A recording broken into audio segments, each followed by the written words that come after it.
যারা উন্নয়ন দেখতে পায় না তাদের জন্য স্থানীশ্রী এরকম একটা প্রকল্প নিতে হবে। নতুন মুখ নাকি অভিজ্ঞ নেতা, দল কাকে এগিয়ে রাখছে প্রার্থী করার ক্ষেত্রে? না, এরকম কোনো বিষয় নেই। নমস্কার, MTV 24 নিউজে আপনাদের সকলকে স্বাগত। আমরা বর্তমানে আছি বড় কৈমারি অঞ্চলের অঞ্চল সভাপতি তথা জেলা পরিষদ সদস্য জয়ন্ত কুমার বর্মনের নিজস্ব বাসভবনে।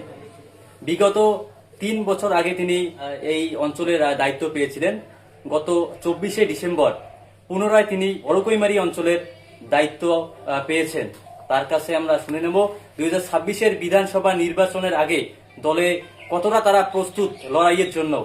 বিভিন্ন প্রশ্ন নিয়ে আমরা থাকবো, আপনারা দাদা আপনাকে MTV 24 নিউজের পর্দায় স্বাগত।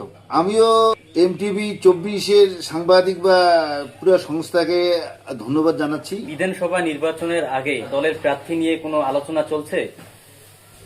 অবশ্যই প্রার্থী নিয়ে আলোচনা, এটা তো রাজ্য স্তরের ব্যাপার, এটা জেলা বা ব্লক স্তর এটা তো চিন্তা ভাবনা করতে পারে না। আমাদের কাছে যেটা খবর আছে যে জেলা নেতৃত্ব নিশ্চয়ই এটা সেখানে মতামত দিতে পারেন, কিন্তু রাজ্য নেতৃত্বের মধ্য দিয়ে বিশেষ করে আমাদের বাংলার মুখ্যমন্ত্রী সম্মানীয়া মমতা ব্যানার্জি যা সিদ্ধান্ত নেবেন প্রার্থীর ব্যাপারে সেটাই চূড়ান্ত সিদ্ধান্ত। প্রার্থী বাছাইয়ের ক্ষেত্রে কোন জিনিসগুলোকে গুরুত্ব দিয়ে বলে মনে করছেন আপনি? অবশ্যই এটা মনে করা স্বাভাবিক, এলাকার মানুষ তার বিধানসভা কেন্দ্রের প্রার্থী চান, অবশ্যই তার একটা ভালো জনসংযোগ থাকবে, তার পপুলারিটি থাকবে, নির্ভর করবে তার কেলিসীমা। যত এইসব গুণ বেশি থাকবে সে তত একটা ভালো প্রার্থী হিসেবে বিবেচিত হবে। এটাই আমাদের রাজ্য তৃণমূল কংগ্রেসের পক্ষ থেকে সিদ্ধান্ত নেবে বা নেওয়া স্বাভাবিক। তৃণমূল কংগ্রেসের গোষ্ঠী কন্দল নিয়ে মাঝে মধ্যেই অভিযোগ ওঠে, সেক্ষেত্রে 2026-এর বিধানসভা নির্বাচনের আগে দল কতটা ঐক্যবদ্ধ বলে আপনি মনে করছেন? গোষ্ঠী কন্দল এটা প্রত্যেক দলেই থাকবে। এটা ভারতবর্ষে যতগুলো দল আছে, আমাদের তো তৃণমূল কংগ্রেস শুধু না, ভারতবর্ষের যেগুলো জাতীয় দল সেগুলোতেও প্রচন্ড গোষ্ঠী দ্বন্দ্ব। আমাদের পশ্চিমবঙ্গে বিজেপির যা গোষ্ঠী দ্বন্দ্ব আছে তাতে বিজেপি তো এখানে ছিন্নভিন্ন হয়ে আছে। সেই দিক থেকে আমাদের দলে গোষ্ঠী দ্বন্দ্ব অনেকটাই নেই। কোনো কোনো জেলায় এক আধটু আছে, সেটা সাময়িক, খুব অল্প সময়ের মধ্যে নির্বাচনের আগে এগুলো মিটমাট হয়ে যাবে। এগুলো কোনো রকম কোনো ভোটে প্রতিক্রিয়া ফেলবে না। সাম্প্রতিককালে SIR নিয়ে বিরোধীরা নানান প্রশ্ন তুলছে, সেক্ষেত্রে আপনাদের দল থেকে কি চোখে দেখছে বিরোধীদের প্রশ্ন? বিরোধীদের একটা বড় আশা ছিল SIR এর মাধ্যমে তারা রাজনৈতিকভাবে ভোটে উপকৃত হবে, কিন্তু এখানে যেটা পরিসংখ্যান, পশ্চিমবঙ্গের SIR যে পরিসংখ্যানটা দেখা গেল, তৃণমূল কংগ্রেসের যেটা ভাবনা সেটা সত্যি হলো। বিরোধীদের ভাবনা ছিল পশ্চিমবঙ্গে বাংলাদেশ থেকে যথেষ্ট মুসলিম অনুপ্রবেশকারী আশ্রয় নিয়েছে, তারা SIR ভারতবর্ষের নাগরিকত্ব তাদের লোভ হবে।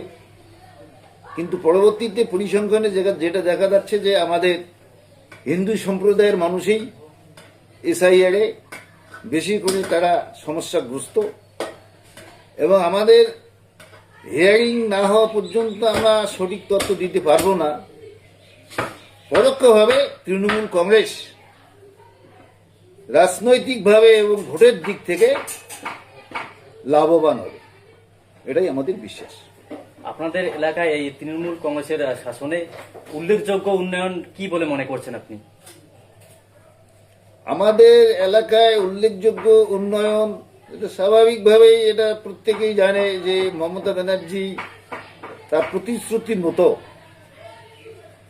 100 দিনের কাজের বকেয়া টাকা উনি দিতে পেরেছে। উনি কেন্দ্রীয় সরকারের বন্ধ করে দেওয়া আবাস যোজনা পশ্চিমবঙ্গ সরকারের পক্ষ থেকে দিতে পেরেছে। আগামী দিনে আবার দেবে, জানুয়ারিতে আবার টাকা ঢুকবে দ্বিতীয় লটে। এবং প্রতিশ্রুতি মতো বাংলার প্রত্যেকটা মহিলাকে লক্ষ্মীর ভাণ্ডার দিয়েছেন। এই যে এগুলো উল্লেখযোগ্য উন্নয়ন আমি মনে করি। মমতা ব্যানার্জির উন্নয়নমূলক বিভিন্ন প্রকল্প রয়েছে, সেগুলো জনসাধারণের কাছে কতটা পৌঁছেছে বলে আপনি মনে করেন? আমাদের তৃণমূল কংগ্রেসের উন্নয়ন প্রত্যেকটা পরিবারে, সেই পরিবার থেকে সেই উন্নয়নটাকে চাইতে হয় না। তৃণমূল কংগ্রেসের চিন্তা ভাবনার মধ্য দিয়ে, বিশেষ করে আমাদের নেত্রী মমতা ব্যানার্জির চিন্তা ভাবনা, মস্তিষ্ক প্রসিদ্ধ যে চিন্তা ভাবনা, যে উন্নয়ন, সেই উন্নয়নগুলো মানুষের দুয়ারে ঠক ঠক শব্দ করে সেটা ঘরে পৌঁছে দেওয়া হয়। এটাই হচ্ছে তৃণমূল কংগ্রেসের একটা বড় বৈশিষ্ট্য। এটার জন্য কারো কোনো পঞ্চায়েতের কাছে ছুটতে হয় না, কোনো নেতার কাছে ছুটতে হয় না। উন্নয়ন অটোমেটিক্যালি মানুষের দুয়ারে ঘরে পৌঁছে যায়। এটাই তৃণমূল কংগ্রেসের বৈশিষ্ট্য। এবারের 2026-এর বিধানসভা নির্বাচনে আপনাদের মূল ইস্যু কি থাকবে? এবারে বিধানসভা নির্বাচনের আমি যেটা মনে করি মূল ইস্যু যেটা থাকবে, সেটা হচ্ছে আমাদের পশ্চিমবাংলার বাঙালিদের সারা ভারতবর্ষে হেনস্থা হইতে হচ্ছে। বাংলা ভাষাকে, বাংলার ঐতিহ্যকে, বাংলার সংস্কৃতিকে, সভ্যতাকে তারা যে বারবার আঘাত করতেছেন, এটা বাঙালিরা কখনোই মেনে নেবে না। বাঙালিরা ভোটের মাধ্যমে এটার কিন্তু এবারে তীব্র প্রতিবাদ করবেন, এটাই স্বাভাবিক। গত বিধানসভা নির্বাচনে এই শীতলকুচি বিধানসভায় বরেনচন্দ্র বর্মন পার্থপ্রতিম রায়কে হারিয়ে জয়ী হয়েছিলেন। এবার কি আপনারা সেই সিট পুনরুদ্ধার করতে পারবেন? এটা তো অবশ্যই।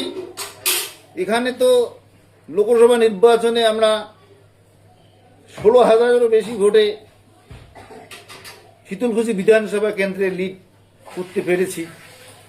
সেটা তার থেকেও বেশি ভোট, 16,000-এর থেকেও বেশি ভোট আমাদের এখানে শীতলকুচি বিধানসভা কেন্দ্রে ডাউন ছিল। সেটাকে রিকভারি করে 16,000-এর বেশি ভোটে আমরা এখানে লিড আছি।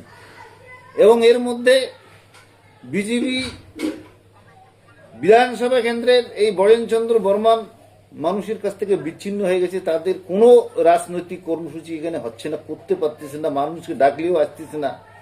এই যে বিধানসভা কেন্দ্রে তাদের একটা যে চরম পরিস্থিতি, এই পরিস্থিতি বলে দিচ্ছে যে আগামী দিনে তৃণমূল কংগ্রেস শীতলকুচি বিধানসভা কেন্দ্রে স্মুথলি একটা ভালো রেজাল্ট করতে পারবে। এবং এই জন্য আমরা যে কোনো রকম পরিস্থিতির জন্য তৈরি আছি। গত কয়েকদিন আগে হুমায়ুন কবির একটি নতুন দল গঠন করেছে, জনতা উন্নয়ন পার্টি। আপনাদের এই বিধানসভা নির্বাচনে কোনো প্রভাব পড়বে তার নতুন দলের? না, হুমায়ুন কবিরের যে চিন্তা ভাবনা, সে তো কংগ্রেস, বিজেপি, সিপিএম,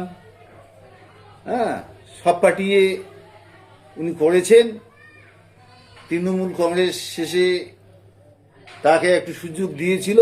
অন্য কোনো পার্টির থেকে কোনো সময়ও উনি কোনো প্রতিনিধি হতে পারেননি। তৃণমূল কংগ্রেসে প্রার্থী হওয়ার পরে মমতা ব্যানার্জির দয়ায় তৃণমূল কংগ্রেসের এমএলএ জিতেছিলেন এবং তৃণমূল কংগ্রেস তার মাথার উপর থেকে হাত সরিয়ে নিয়েছে। সুতরাং এখানে হুমায়ুন কবির কোনো অস্তিত্ব থাকবে না। আগামী দিনে মুসলমান সমাজ তাকে বিশ্বাস করবে না। 2026-এর বিধানসভা নির্বাচনে বিজেপি ক্ষমতা এলে তারা লক্ষ্মীর ভান্ডারের বদলে অন্নপূর্ণার ভান্ডারে বেশি টাকা দেবে। এই বিষয়টা কেমন চোখে দেখছেন আপনারা? হ্যাঁ, এটা নির্বাচন প্রাকালে ইশতেহার বিভিন্নভাবে এরা ইশতেহারে বলে যে এটা করব, সেটা করব, অনেক কিছু দেব। যখন ওরা আসবে না তাদের বলতে তো কোনো অসুবিধা নাই। এর আগে নির্বাচনেও তো আমরা দেখছিলাম, এর আগে নির্বাচনে ওরা মমতা ব্যানার্জি আমাদের নেত্রী যেটা ঘোষণা করে তার ডাবল একটা কিছু ঘোষণা করে দেয়। যারা আসবে না তারা 3 ডাবল ঘোষণা করলে কোনো ব্যাপার না। বর্তমানে যুব সমাজের অনেকেই বেকার, দলের কি পরিকল্পনা আছে এই বেকারদের নিয়ে? বেকারদের নিয়ে আমাদের তো সরকার চিন্তা ভাবনা করেন। যখন এই একটা দেখা গেল যে ভ্যাকান্স তৈরি হলো বা সেটা নোটিফিকেশন হলো, ইন্টারভিউ হলো, বা নিয়োগ প্রক্রিয়া শুরু হলো, বিরোধীরা ইচ্ছাকৃতভাবে সেটাকে বন্ধ করে দেওয়ার জন্য হাইকোর্টে মামলা করে। আমাদের যে সাংবিধানিক পরিকাঠামো সেটা মামলা করলেই সেটাকে স্টে করে দিতে বাধ্য হয়। এইভাবে নিয়োগ প্রক্রিয়াগুলোকে বিরোধীরা বন্ধ করে দিচ্ছে পরিকল্পিতভাবে, যাতে আমরা বেকারদের সমস্যার সমাধান করতে না পারি। বেকার সমস্যা এটা ভারতবর্ষের সমস্যা। এটা আমাদের প্রধানমন্ত্রী বলেছিলেন যে বছরে 2 কোটি বেকারের চাকরি দেবে, সেটা কখনো সম্ভব হয়নি।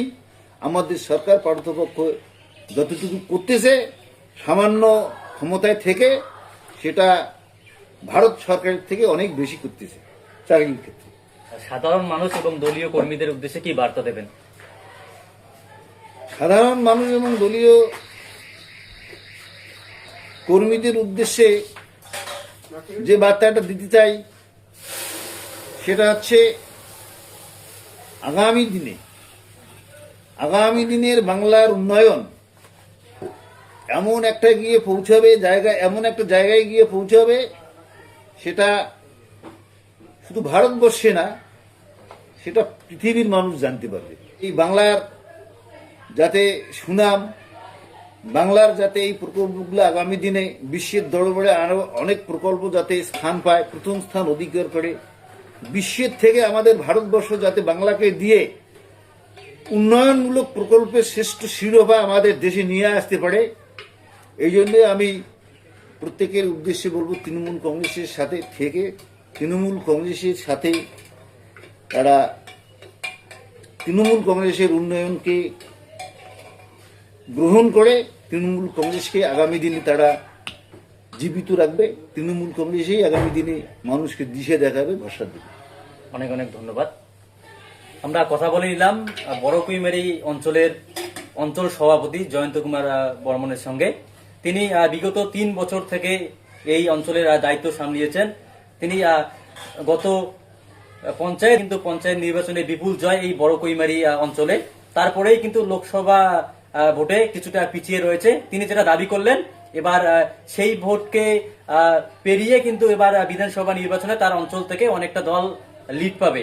পরবর্তী আপডেট পেতে আমাদের MTV 24 নিউজটি ফলো করে পাশে থাকুন। ধন্যবাদ।